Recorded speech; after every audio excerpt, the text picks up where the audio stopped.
তেখেতক সম্বৰ্ধনা জনাবৰ কাৰণে অনুৰোধ জনাইছোঁ। আমাৰ কাৰ্যকৰ্তাসকলক সম্বৰ্ধনা জ্ঞাপন কৰিবৰ কাৰণে অনুৰোধ জনাইছোঁ।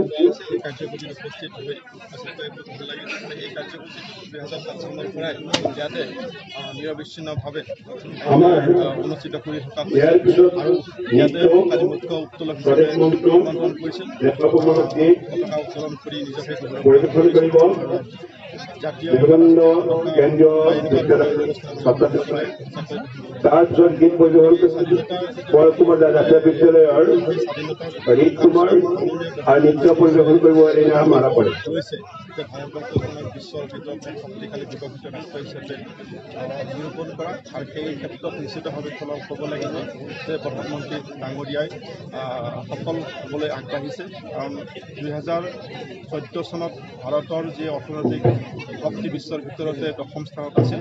2014 চনত তেখেতে যেতিয়া প্ৰধানমন্ত্ৰী দায়িত্ব গ্ৰহণ কৰিলে, 2014 চনৰ 24 চনত ভাৰতৰ যি বিশ্বৰ যি অৰ্থনৈতিক শক্তি, সেই শক্তি আজি পঞ্চম স্থানলৈ উন্নীত হৈছে।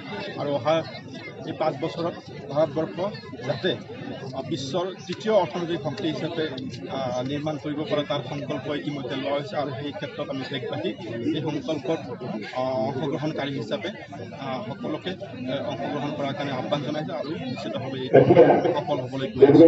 মাননীয় মুখ্যমন্ত্ৰী মহোদয়